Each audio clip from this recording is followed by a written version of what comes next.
Capítulo 4. Alma batiza milhares de conversos. A iniquidade infiltra-se na igreja e o progresso da igreja é obstruído. Nefia é nomeado juiz supremo. Alma, como sumo sacerdote, dedica-se ao ministério. Aproximadamente 86 a 83 a.C. Ora, aconteceu que no 6º ano em que os juízes governaram o povo de Nefe, não houve contendas nem guerras na terra de Zaraenla. Entretanto, o povo estava aflito, sim, grandemente aflito pela perda de seus irmãos e também pela perda de seus rebanhos e manadas, e também pela perda de seus campos de cereais que haviam sido pisados e destruídos pelos lamanitas. E tão grandes eram suas aflições que todos tinham motivo para lamentar-se, e acreditavam que os juízos de Deus haviam caído sobre eles devido às suas iniquidades e abominações. Por essa razão, foi despertada neles a lembrança de seus deveres. E começaram a organizar a igreja mais plenamente. Sim, e muitos foram batizados nas águas do Sidom, unindo-se à igreja de Deus. Sim, foram batizados pela mão de Alma, que havia sido consagrado sumo sacerdote do povo da igreja pela mão de seu pai, Alma. E aconteceu que no 7º ano do governo dos juízes, aproximadamente 3.500 almas uniram-se à igreja de Deus e foram batizadas. E assim terminou o 7º ano em que os juízes governaram o povo de Nefe, e houve paz contínua durante todo aquele tempo. E aconteceu, no 8º ano do governo dos juízes, que o povo da igreja começou a tornar-se orgulhoso, por causa de suas excessivas riquezas e de suas finas sedas e de seus finos tecidos de linho, e pelos seus muitos rebanhos e manadas, e seu ouro e sua prata e toda a espécie de coisas preciosas que haviam obtido pelo seu trabalho. E por causa de tudo isso, engrandeceram-se a seus próprios olhos e começaram a usar vestimentas muito luxuosas. Ora, isto foi motivo de grande aflição para a alma, sim, e para muitos que a alma consagrara como mestres e sacerdotes e élderes da igreja.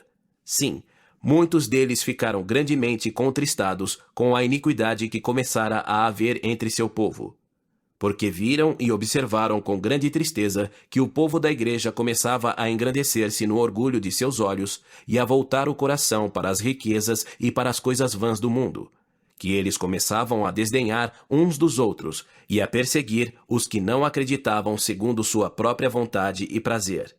E assim, durante este 8º ano do governo dos juízes, começou a haver grandes contendas entre o povo da igreja.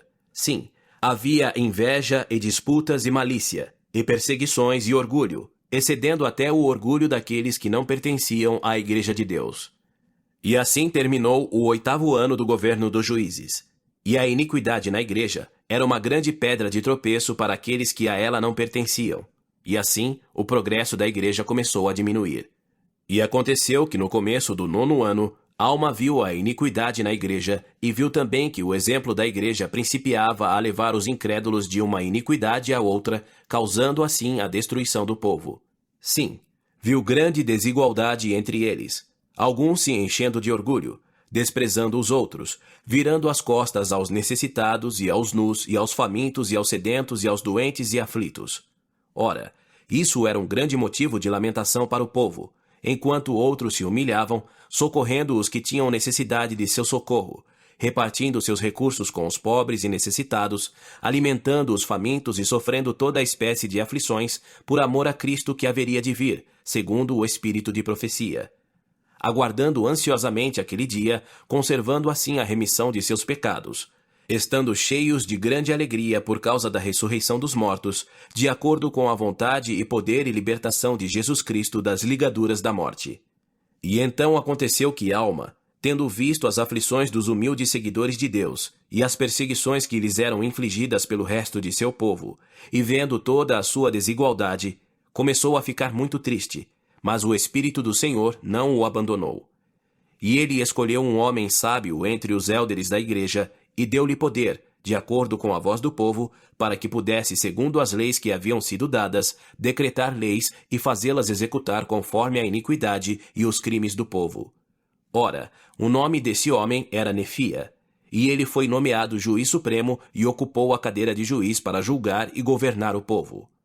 Ora, Alma não lhe concedeu o ofício de sumo sacerdote da igreja, mas reservou para si próprio o ofício de sumo sacerdote. Entregou, porém, a Nefia a cadeira de juiz.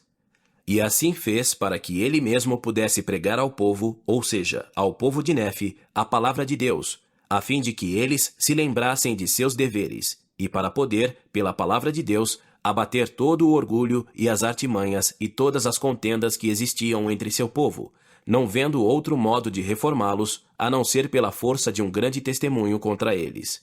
E assim, no começo do 9º ano em que os juízes governaram o povo de Nefe, Alma entregou a cadeira de juiz a Nefia e dedicou-se exclusivamente ao sumo sacerdócio da Santa Ordem de Deus, ao testemunho da palavra, de acordo com o espírito de revelação e profecia.